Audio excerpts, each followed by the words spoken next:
Hello, I'm Gunther Less. Come with me and relax in the warm glow of the Pacific. Together, we will marvel at the most beautiful beaches, the lushest valleys and mountains, and the friendliest people.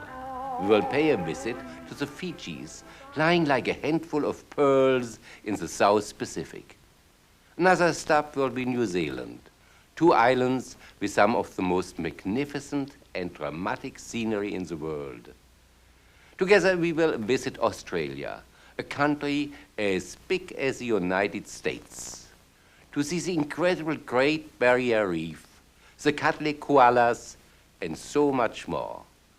Then on to Polynesia for the total escape. We will then take an excursion through Hong Kong and marvel at the sights and sounds in this vibrant harbor city, where the streets are crowded with shops offering all the world's treasures.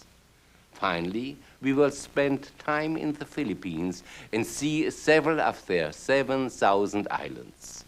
Now, let's begin our journey.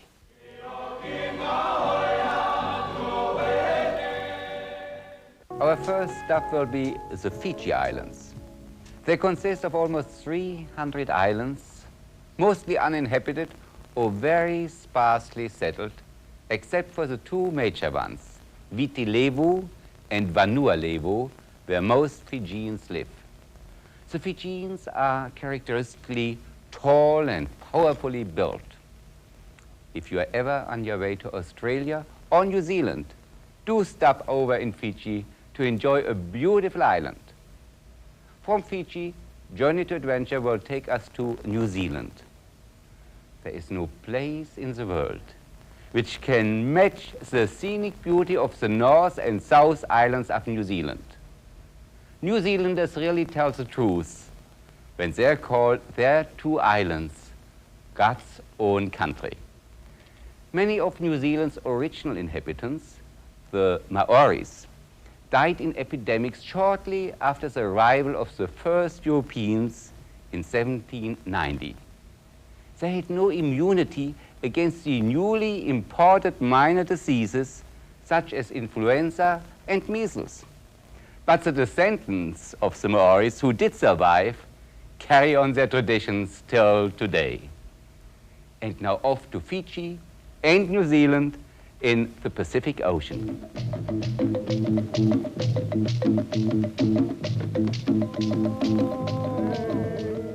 Like Fiji's kava ceremony, some rituals would survive.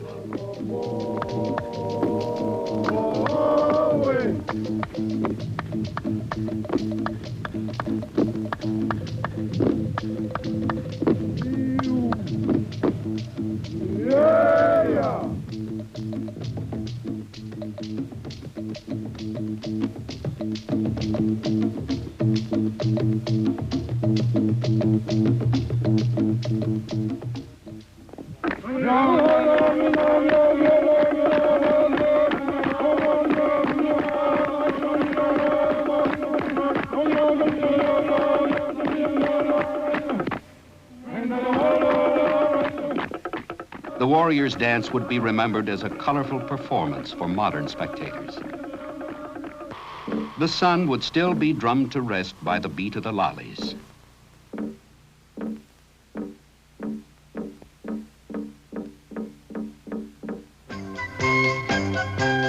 But it is kept wide awake by the marching rhythm of a Royal Police Force band.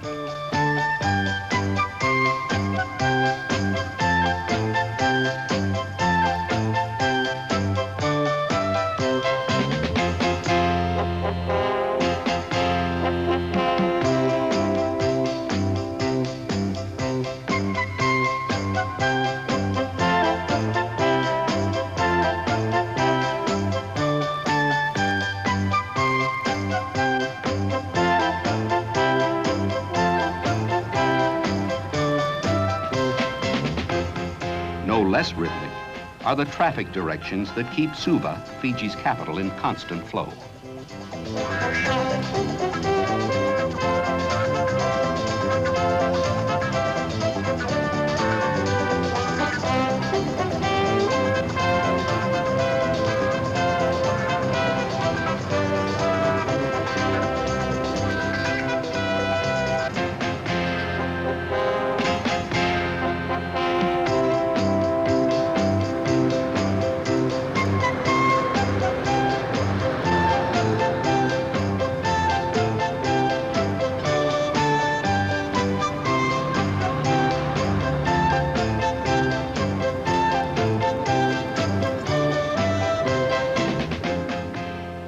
In the colonial past, both sugar and Indian labor were brought to the islands. Now, Fiji's markets are where these contrasting cultures fuse, where tapa cloth and silk sari meet.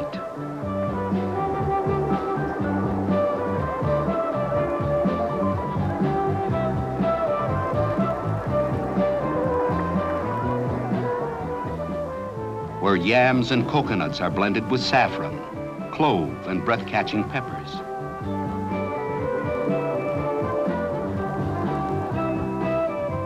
Fiji's word for welcome is ni sambula, warmly expressed in her modern resorts on sands of legendary lagoons. New Zealand is one of my favorite countries. One of its greatest charm is the friendliness of its people. They're fiercely proud of their country and enjoy sharing its delights with visitors. To prove my point, my guest, Mr. Max Winchester, Deputy Travel Commissioner of the New Zealand Tourist Office. Welcome, Max. Thank you, Gunther. And tell us about the three passions of your country. Well, those three passions, Gunther, are said to be rugby, which is our national sport, racing, both harness racing and thoroughbred racing, and beer. And I would add a fourth one.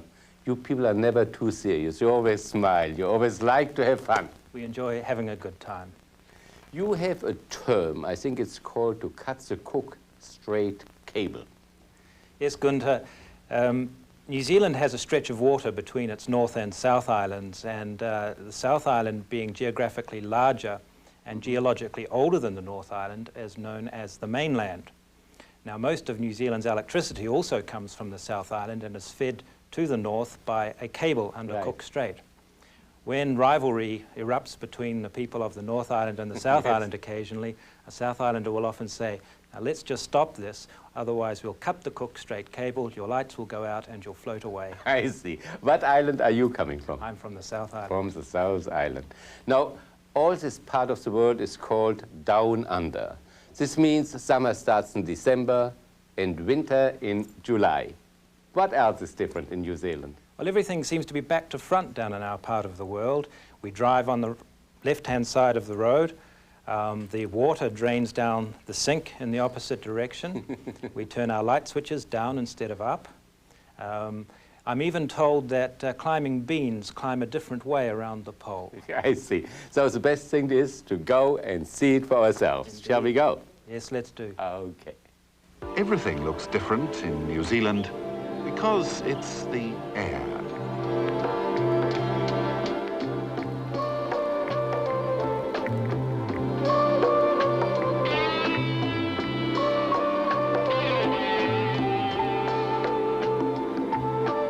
You won't believe how clear it is. It isn't dusty air and dirty air, smelling of pollution, smog, bogs or automobiles. Low down it smells like mountains, and high up like the sea. New minted, shining air.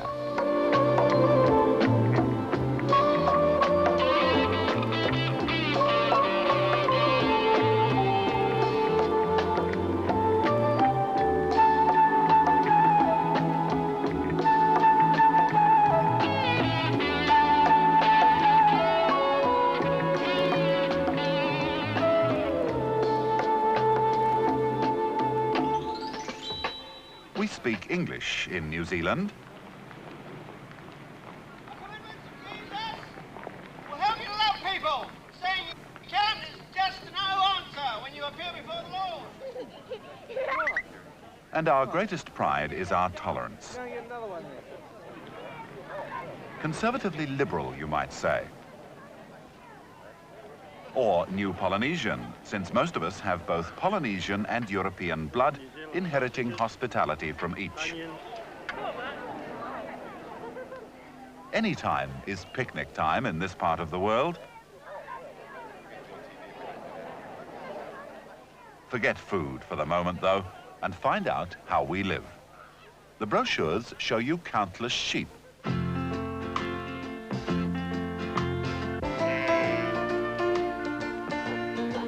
It's also an art. Stay on a working farm and you'll see trained dogs bring in the sheep.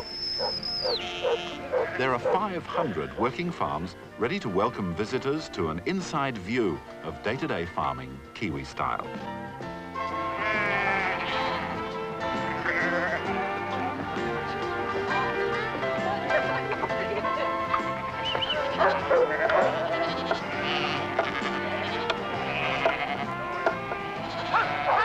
Where you can admire the hardest working men in the world.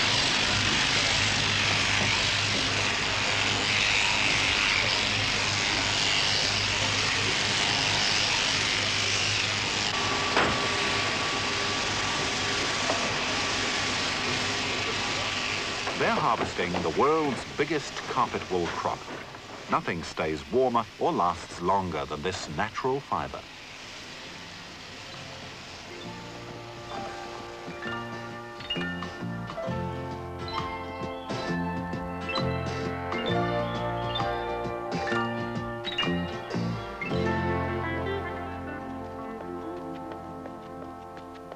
Being natural is New Zealand's lifestyle.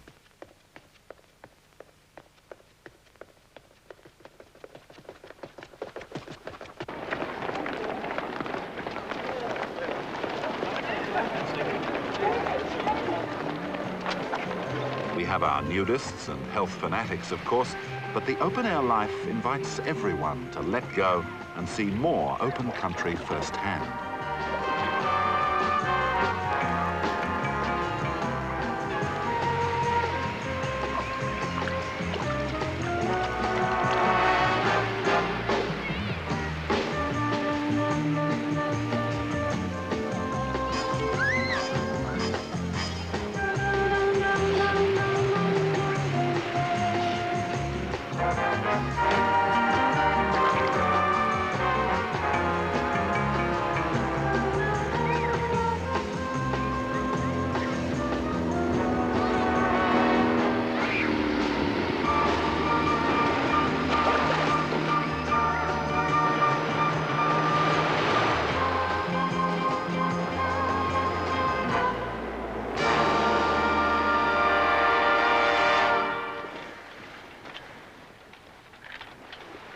And that's where the brochures are right again.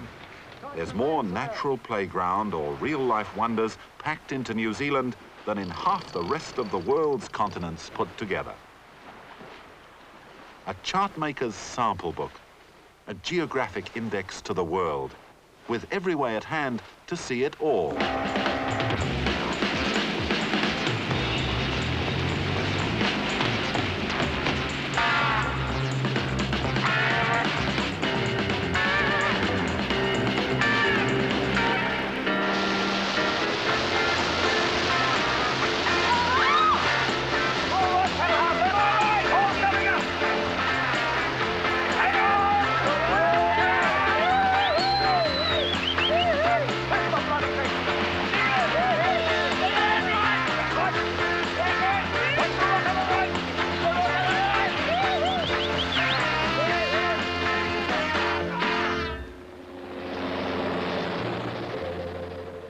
And once you've done the bottom of the mountains, you can start at the top and come down again.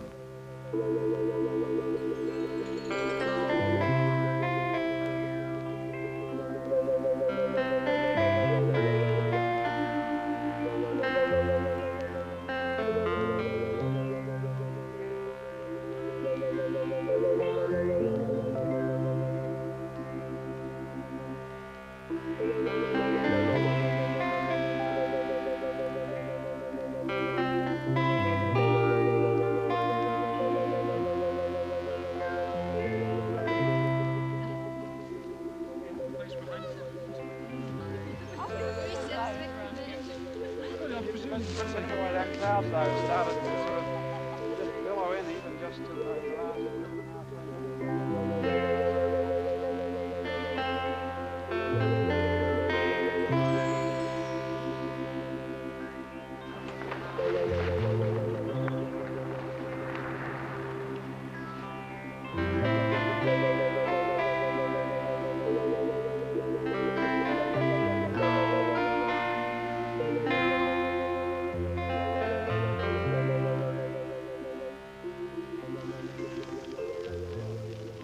and a beach barbecue at the end of the day. Max, you have some interesting items here. You have something around your neck, in front of your tie. What is that? Well, Gunther, this piece represents one of the chiefs of the great canoes that migrated from Polynesia to New Zealand with the Maori people. His name was Tamatea, and he's represented at the top. His canoe was called the Takitimu canoe, and beneath him is the figure of one of his great-grandchildren. I see. And then we have...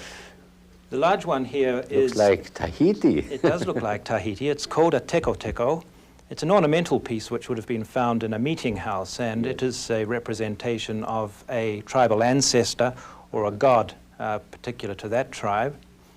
Then we have the long one here, which looks like a spear, but in fact it is a long club, and it would be held at this end and used as an extension to the arm or used in a swirling motion. And finally, this one is a mere, and it is a hand combat weapon used in a club fashion. What is it made of? Bone? It is made of whalebone. Max, tell us about Hone Heke. Hone Heke is another character from New Zealand's early days. When New Zealand was first colonized by the Europeans, they established their administration in an area called the Bay of Islands. But they soon decided to move that capital to Auckland, and Hone Heke, a great chief from the north, objected to this. So he cut down the British flagstaff not once, but 3 times as a protest. I see. Now, New Zealand has a population, I think, of 3 million people today. What would you say are some of the achievers? Well, it is a small population, but we have had some notable people in our history. One of the earliest was Lord Rutherford, who in fact split the atom. We had Sir Edmund Hillary, who conquered Mount Everest.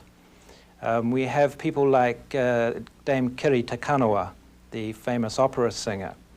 And our sports people, John Walker, the world record mile holder, and Rod Dixon, who was the first foreigner to win the New York Marathon. And indeed, Phar Lap, the legendary racehorse, was in fact bred in New Zealand, although he's often regarded as being an Australian horse. So, Max, New Zealand has many achievers. Yes, we certainly do. Let's go back to New Zealand.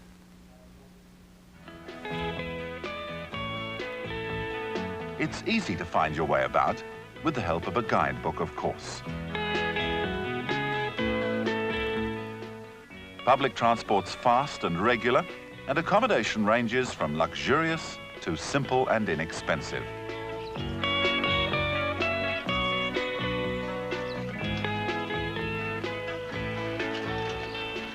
This way, you'll be caught up in endless conversations with the locals about where you come from and your hometown, in case they ever get there.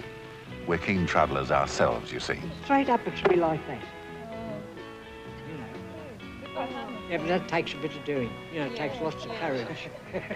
Some lady was sitting next to me and she was very chatty. She was lovely. Oh, I've got so many children. We've done thousands and thousands of miles. Gosh, they were lovely. And we're not over-regulated. We expect the comforts of home when we're travelling, so competition keeps the standard up and hassles down to a minimum.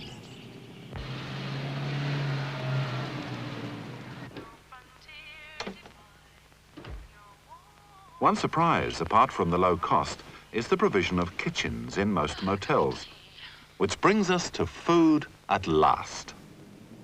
We're a food-producing country, so if you've had a yearning for venison, steak, fresh lettuce, farm carrots, oysters, crayfish, cream, wine, ice cream, kiwi fruit, but why go on? You'll never eat better less expensively.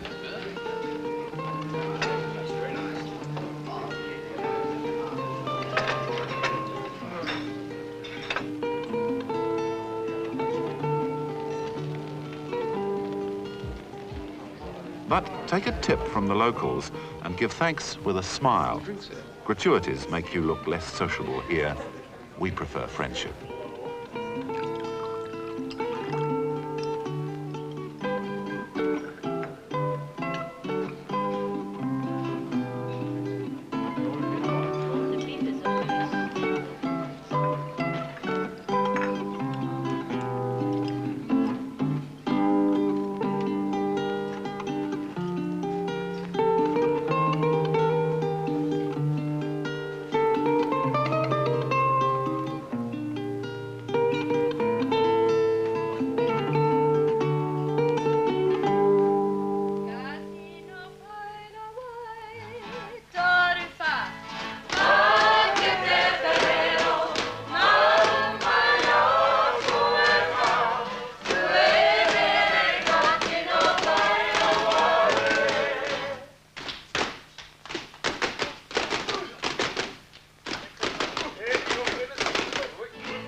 A traditional welcome attacks everyone's bad spirits.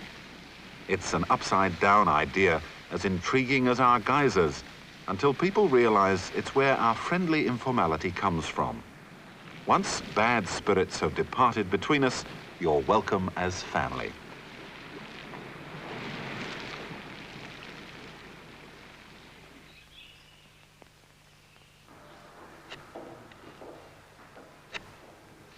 And we're a new family, making a new society with a naturally different lifestyle, reflected in the headlong development of crafts and art.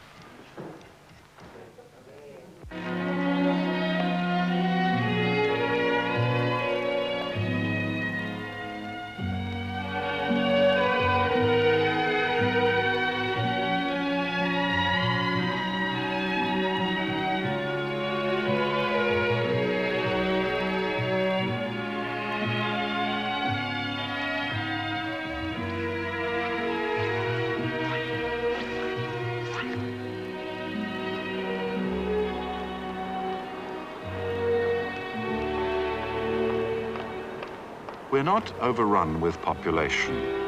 There's still free space to explore. People judge each other kindly and treat everyone as equals.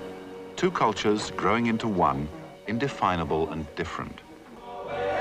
If you ever go to New Zealand, you will return home with unforgettable memories of majestic glaciers and fabulous mountain ranges, sparkling rivers and rolling hills of spectacular thermal activity, and dense primeval rainforests, a land of uncluttered roads and deserted beaches.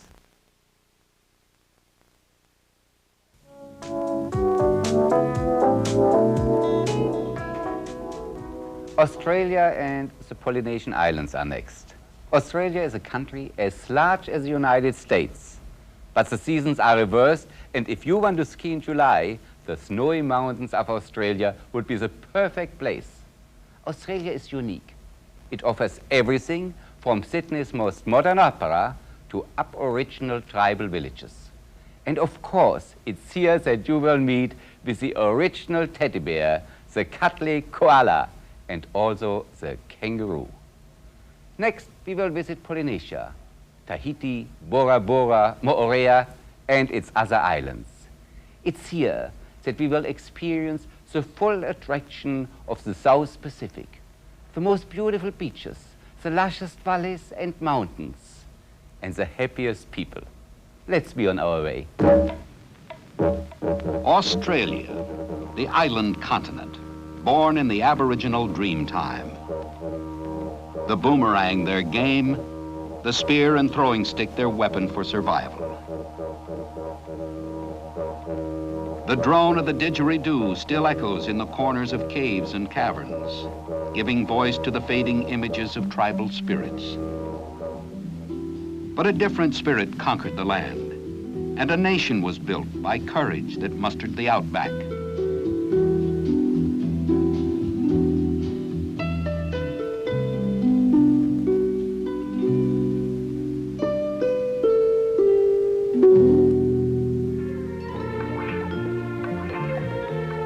Sydney, site of a nation's beginning, and a city that showcased to a land of extremes.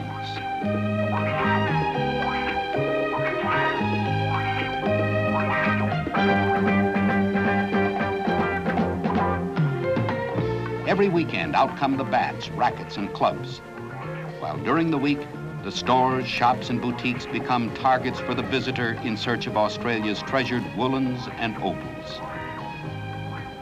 A people that make work a spacer between playing the game. At night, flashy King's Cross is a sport in itself.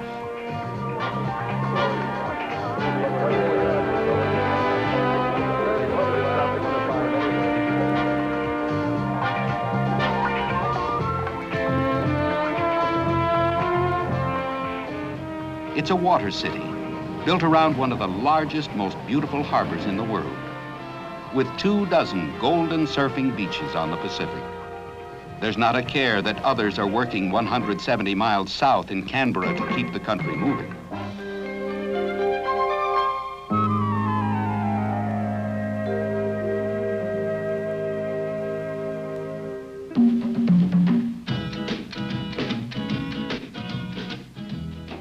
koalas, roos, and cockatoos, fauna of Darwinian delights.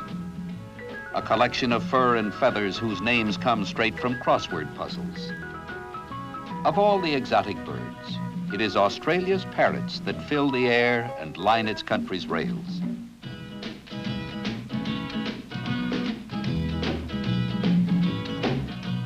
Of course, the kangaroo is leaps ahead of the rest, being best known of these pocket-packing mammals.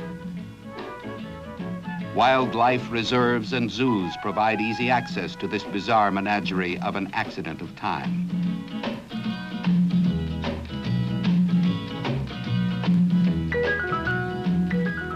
And her joy knows just where lunch is being served. 30,000 million years of isolation has kept this continental raft of creatures in singular development, carefully balanced to the harsh demands of their environment.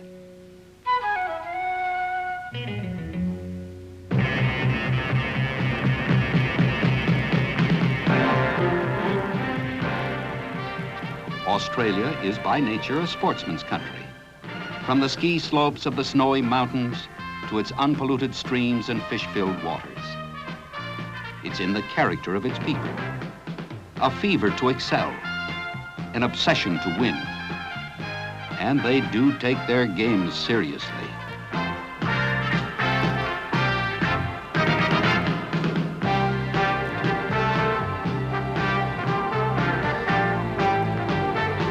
Partisanship is not suppressed, and spectator reaction is assertive.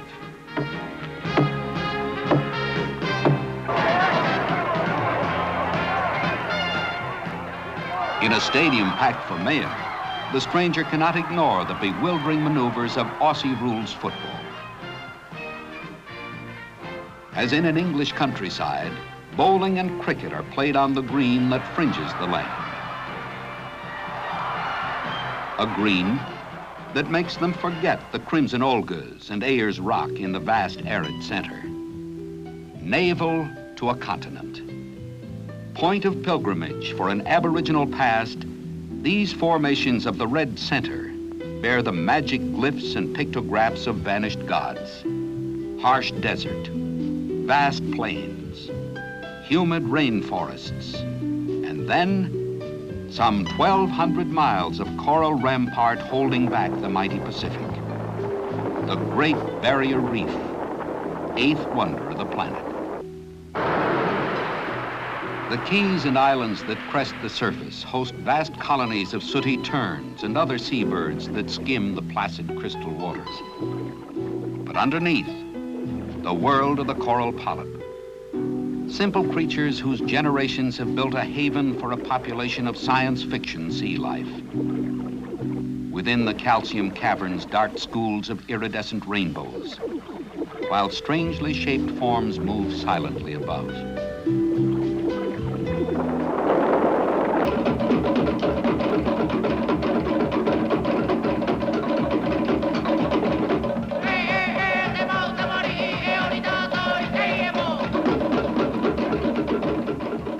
Tamare, the dance that shakes mountains and makes the old ones smile.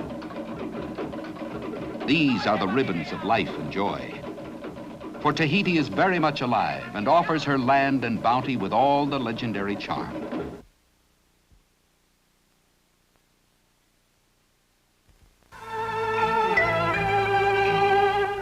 Few cities in the world are as captivating as Hong Kong. It is exciting, sensational, and alive. And here to tell us about it is Terry Fu, director of the Hong Kong Tourist Association, and I may add a good friend for many, many years. Thank you, Gunther. Terry, Hong Kong, what does it mean in Chinese? Well, in Chinese, it means fragrant harbor. Many years ago, I believe that there were a lot of camphor trees being planted alongside the harbor, and then the trees would make the water smell very good, so they call it fragrant harbor. You know, few people know that Hong Kong really has 235 islands.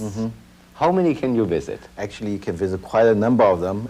My favorite is really Lantau, Yes. which is in essence, larger than the Hong Kong island itself, you know. And there are other islands called Lama, Chung Chau, Peng Chau. They're really very wonderful islands to visit. And a lot of people do go there and spend weekends there.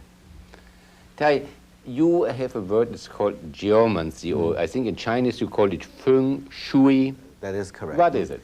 Well, in essence, it's fortune telling about buildings. Chinese will always use geomancy to when they build a house or an office building. Feng shui itself means the wind and the water. They govern our lives. For instance, let me tell you a very short story. A big hotel was being built on Kowloon side. And they, of course, asked the geomancy man to look at it. And he said, no, don't do it here because this is where the dragon of Hong Kong comes to drink the water. And if you block it, then you will have disastrous fortune. But he said, if you build it all glass, then the dragons will come through and then drink the water. You'll make lots of money. And sure enough now, if you look at this hotel, it's all glass. On the other side, it's about 3 stories of glass overlooking the harbor, and it's made a lot of money. What a nice story. Tai, let's go and explore the sights and sounds that are Hong Kong. Thank you, Doctor. It is midnight in Hong Kong, on the eve of the Chinese Lunar New Year. Families flock to late-night flower markets. Everyone is eager to pick up last-minute bargains among the blossoms. And the most sought-after flower of all is the peach.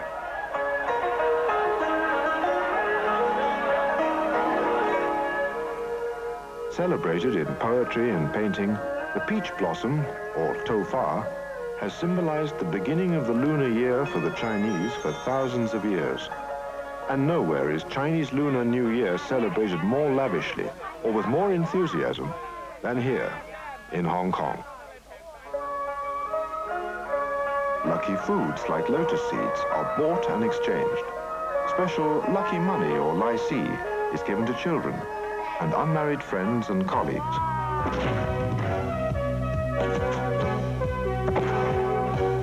Fireworks greet the new year with a bang in a spectacular display over Hong Kong's world-famous harbor.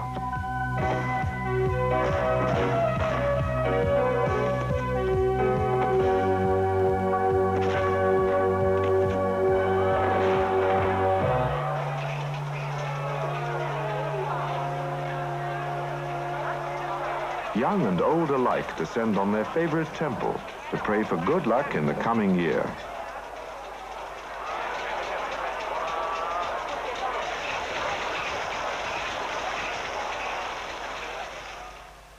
Kung Ho Sun Hei, the sign says. Happy New Year. Street-side opera does a roaring trade in the night markets. Wintertime sees the arrival of world-famous Western performers, too.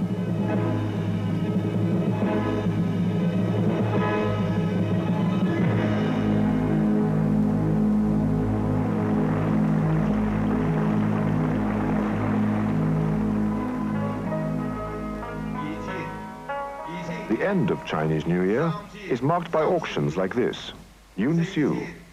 Magnificent lanterns are sold off for charity. It's an exciting affair, since bids can reach into tens of thousands of dollars.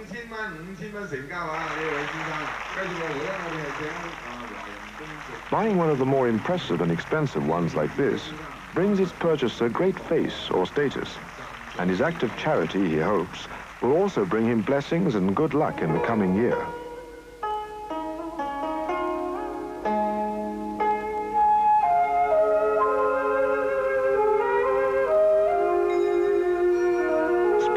Sees one of Hong Kong's most important Chinese festivals.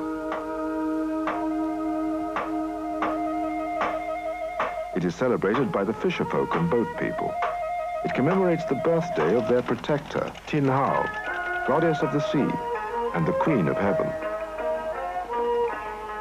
Whole communities of Hong Kong's fisherfolk converge on bays and inlets to pay homage, their bright-colored clan banners streaming in the wind. Tin Hau Festival is a vivid reminder of Hong Kong's close links with the sea. Fa Pao, huge displays of lucky symbols, are carried to the temple.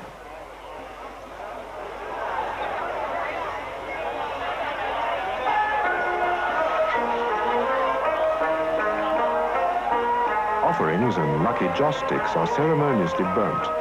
Their smoke will carry messages to the gods. Festivals like Tin Hau are among many aspects of traditional Chinese life still preserved in Hong Kong, and which have now almost vanished in China.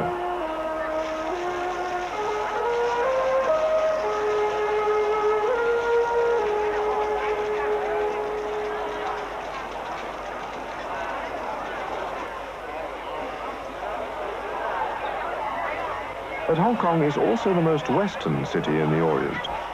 And at about the same time the boat people remember Tin Hau, the Western community celebrates Easter, complete with hot-crossed buns. Buns of a different kind play a central role in one of Hong Kong's most colorful and most unusual Chinese festivals. It takes place here, on the tiny island of Chang Chau.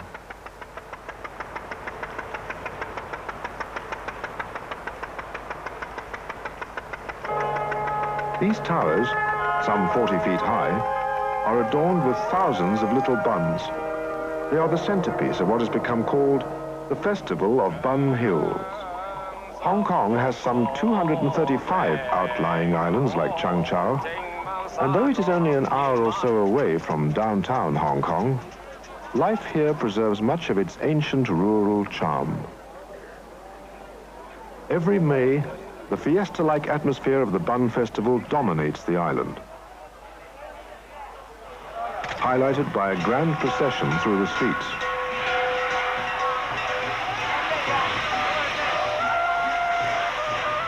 Little children seem to float magically through the air by means of wires cleverly concealed beneath their costumes. They are reenacting legendary figures from Chinese history. It's a photographer's paradise.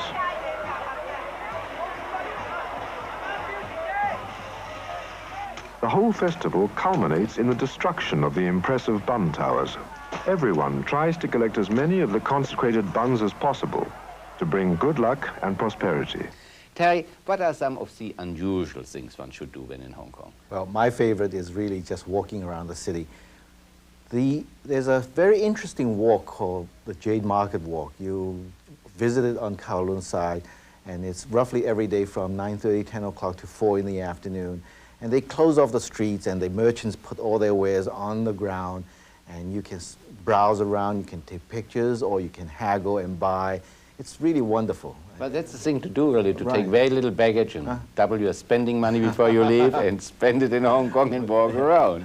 Very much You know, so. Hong Kong has changed since the last few years. You have a tunnel now going directly to Hong Kong Island. You even have a subway, the MTR, the Mass Transit Railway. Right. Yes, it's very, very convenient, but I still like the old Star Ferry from Hong Kong to Kowloon, and as you remember, it takes about 7 minutes, and its first class still costs less than 10 cents. Yeah. And But it's it's very a relaxing, must. yes. That's a must when you go. And you know, I remember the days when you arrived in Hong Kong and the hotel knew what flight you are coming in. They sent a Rolls Royce to pick you up. Some hotels still do. Some hotels use Rolls Royce, some hotels use Daimlers, some hotels use Mercedes-Benzes. They still provide this kind of, the hotel know what flight you are coming in. Definitely. And you know, we have been to many dinners and luncheons together. We both are gourmets, I think. But you have some very special foods, some seasonal delicacies in Hong Kong, which I enjoy. Yes. For instance, like during summer, we have the thing called zhong, which is the glutinous rice dumpling. Yes. They're both salty and sweet. And in the autumn, we have the moon cake and also the Shanghai crabs, the crabs which are only from this one region. And it's really wonderful to try to taste the various regional foods. To Chinese, we have a saying, food is heaven. And we have about 20,000 restaurants in Hong Kong, Wow, and I we didn't just know that. love to eat. Is there any special time of the year you would suggest to visit Hong Kong? you can go anytime, but of course, most of the people like to go there during spring and Yes. during autumn, and the weather is nice, and there's always lots to do, you know. What is the story about the goddess of the sea? Well, the goddess of the sea is a lady by the name of Tin Hao, and she saved the fishermen many, many years ago, and they now pay homage to her every year during April, and the junks and the fishing boats all go out into the harbor with banners and with flags, and it's a very, very festive occasion, and it's really a photographer's dream. You know, there are very few places in the world where there's really so much to do. And I'm sure even if you lived there all your life, you still haven't explored everything there is to see It's in Hong very Kong. true. I mean, you always see something new every day. Yes. Terry, shall we see some more of beautiful Hong Kong? Thank you, The end of spring sees the appearance of the Orient's most famous flower, the beloved lotus.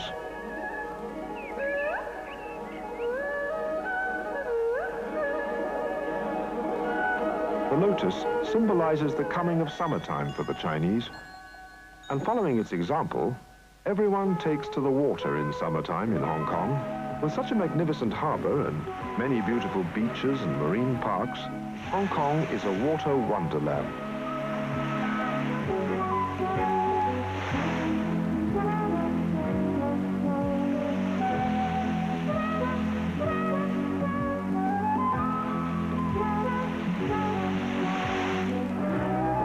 Summertime is also sale time in Hong Kong, and the perfect time to pick up the latest accessories from all over the world. Duty-free prices, plus summer sale discounts too. What a bargain. No other city offers such shopping variety or such shopping value as Hong Kong. On summer evenings, the harbor offers a romantic setting for dinner aboard one of Hong Kong's world-famous floating restaurants, or, for the more adventurous, aboard a sampan in one of the typhoon shelters.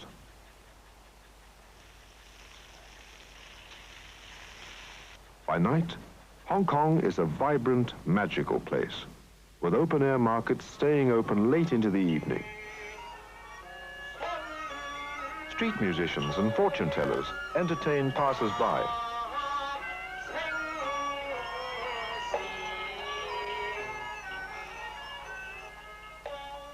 And craftsmen show off their skills.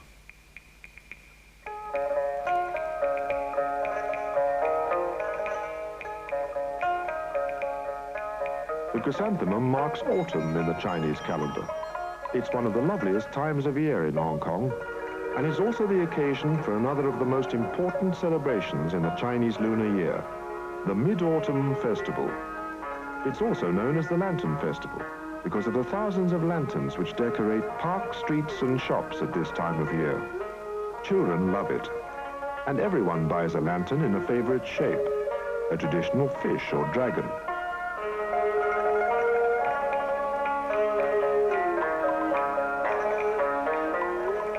Bakeries all over Hong Kong mark this ancient celebration with special yut bang or mooncakes. Each one is handmade and stuffed with sweet lotus seeds and an egg. When the mooncake is cut open, it reveals a whole yellow moon inside. And no Chinese celebration would be complete without the appearance of a splendid dragon.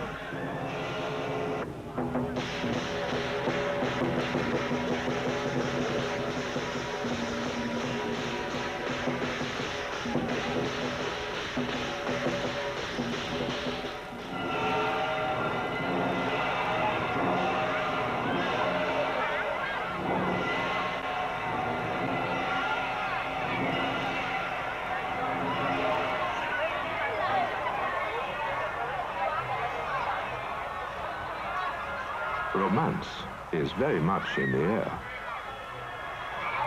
as parks become candlelit fairylands.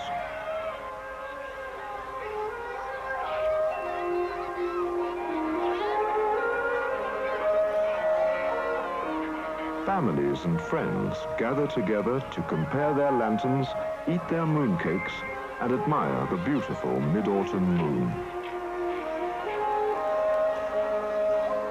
Autumn sees the arrival of another seasonal delicacy, hairy crab. If you are a crayfish or lobster lover, you will surely enjoy this succulent treat, fresh from the rivers and estuaries of China. It's one of the secret delights of Chinese cooking that still remains virtually undiscovered by the West. Meanwhile, out in the street, the decorations change again to more familiar signs. But of course, Hong Kong never quite loses its Chinese face.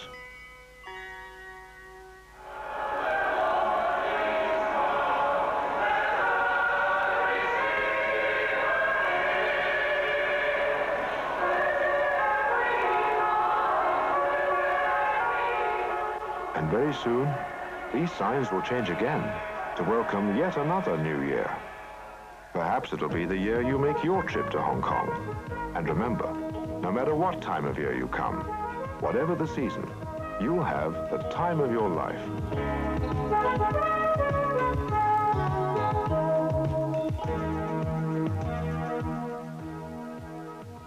Terry, seeing all these festivals, what are your favorite Chinese festivals? My favorite festival is the Dragon Boat Festival. It has evolved from a very local festival now to an international one. They have the international dragon boat races now. The United States is participating in it, Canada, United Kingdom, Italy, Denmark. It's truly wonderful. It started many, many years ago with a poet by the name of Chu Yuan.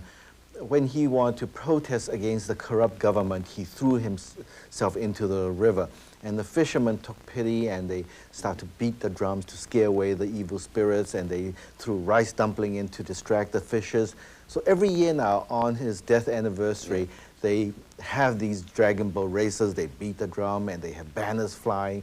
It's very colorful, very interesting, and everyone should really see it. Did you ever participate? I mean, under the dragon going along? No, unfortunately, I would have liked to, but I have never done it myself. You know, you have that famous Buddhist monastery on Lantau Island. That is correct. It is called Bolin Monastery. It's called, in Chinese, it means precious lotus.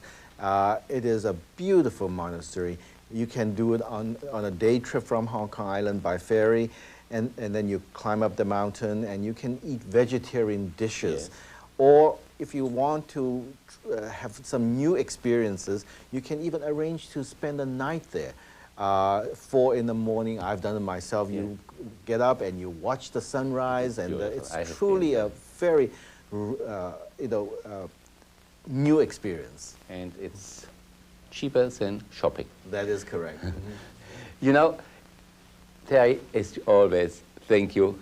Thank you, Gunther. You're such a good guest to come on Journey to Adventure. It's always a pleasure.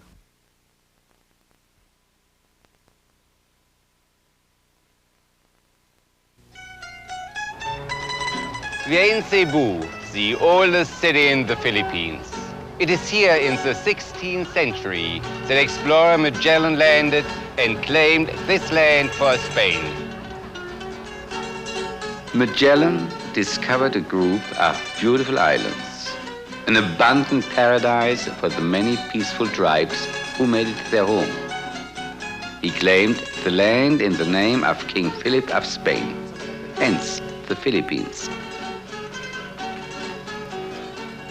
Magellan's cross is still preserved on the site where he planted it over 450 years ago.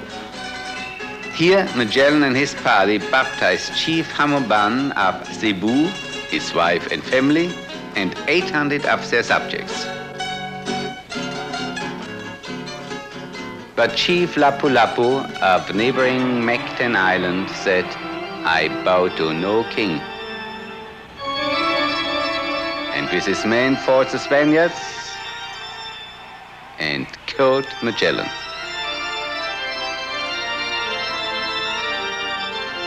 Now on the beach where they fought stand monuments dedicated to the first 2 heroes of the Philippines. When the Spaniards returned 40 years later, they were prepared for violence. Fort San Pedro, the oldest fort in the Philippines, shows that awareness. From the city of Cebu, the early Spanish settlers spread the Catholic religion through the islands. So that today the Philippines is the only country of the Orient where Catholicism is predominant. I understand it is the first basilica in the Far East. Right. When a traveler visits the Philippines, his first stop is usually Manila. This modern city is so full of energy and activity that one wants to stay for weeks to assemble all of the excitement.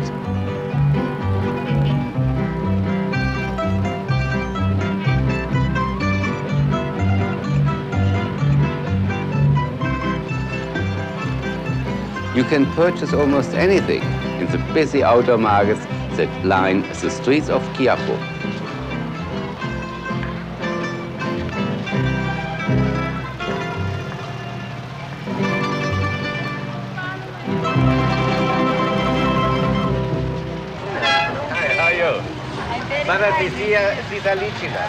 No, that's we call that rambutan in the Philippines. But Josefa runs this food stand. She told us about the rich variety of exotic fruits grown throughout the islands. How do you like it? Delicious. Now tell me, what is this big fruit? This comes from Hulu and Davao City in Mindanao, southern part of Luzon. This is durian. Durian. Yes, Durian. and also there is durian candies now.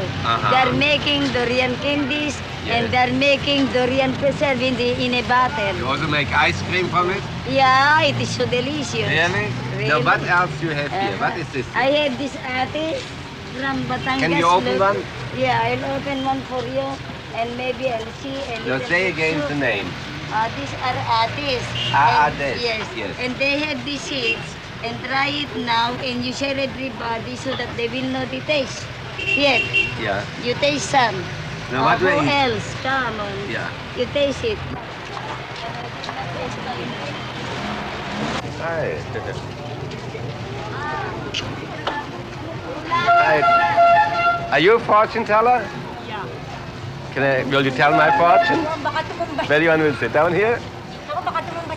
Okay. So what do you want me to do?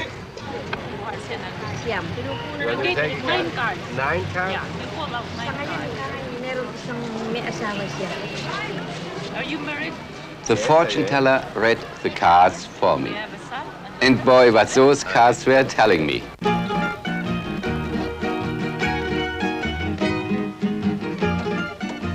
Every day before sunrise, the fishing boats return from the sea with their catch. A delight for the senses.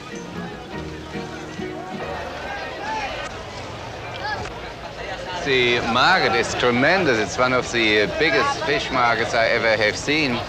And how clean the fish looks. What's interesting is the different colors of the fish. It looks like an aquarium. Silver, blue, green, large variety of fish. Big ones, small ones. They clean it before they sell it, and it really looks appetizing, and you can taste by just looking at it how good the fish is. Can I try some of this? A little bit of this.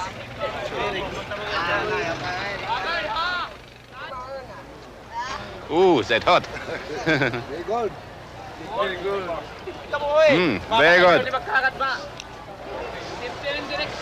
What we see here is a mixture of people, different religions, Muslims, Catholics, and of course the backgrounds are different. People come from all over the world, from China, from Malaysia, and actually the inhabitants from the Spanish time. Even a small boat is valuable. These bajas, or sea gypsies, use their handmade dugout canoes to fish and gather shells. Can I see this? Wow. The sea gypsies are very nice people. I enjoyed bargaining with them, and I got some terrific shells to add to my collection. What is this? That is nice. Spider, the rarest and most exotic shells in the world, come from the waters up the Philippines. The many varieties are in high demand.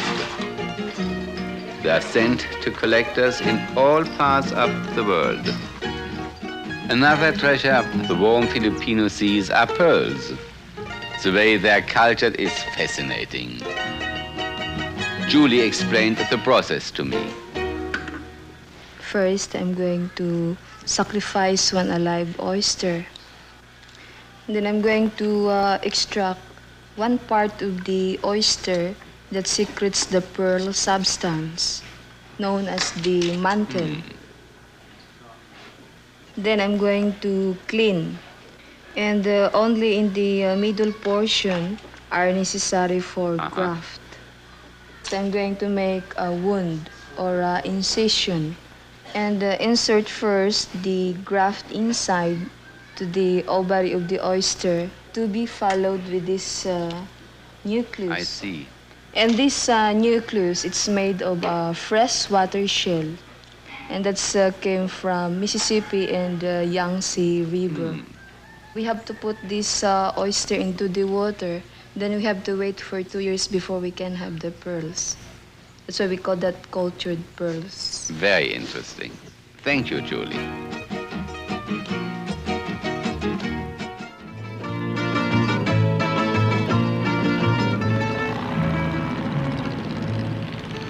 Guarding the Bay of Manila was Intramuros, the walled city.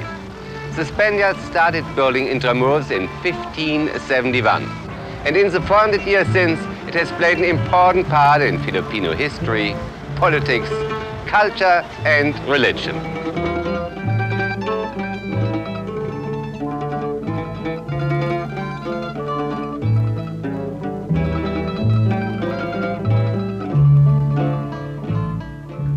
For centuries, the walled city protected Manila from enemy invaders.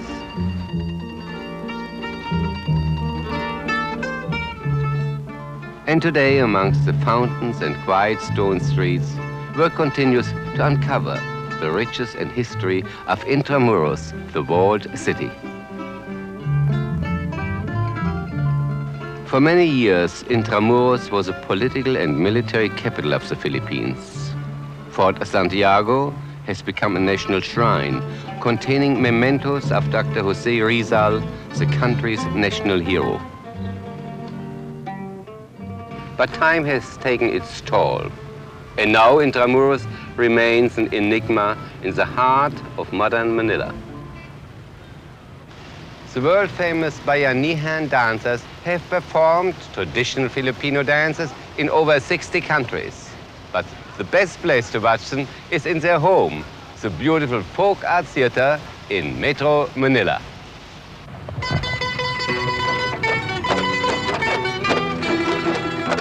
We were fortunate enough to see a few of the dancers rehearsing one of their typical numbers on the lawn in front of the theater.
Bravo, that's fantastic.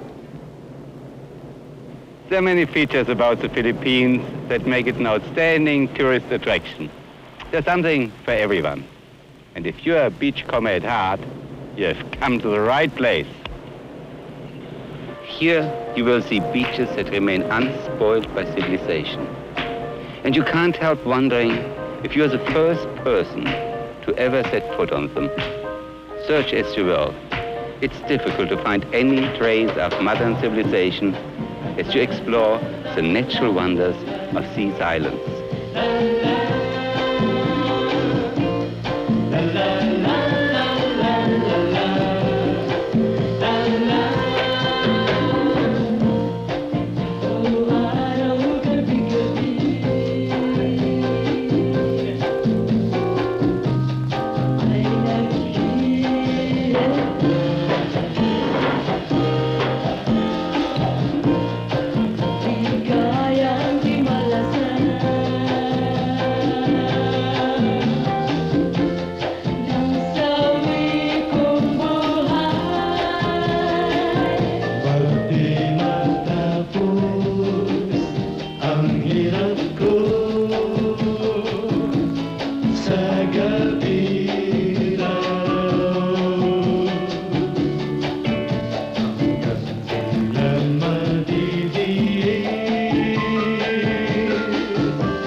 Everywhere we went, we encountered examples of natural beauty.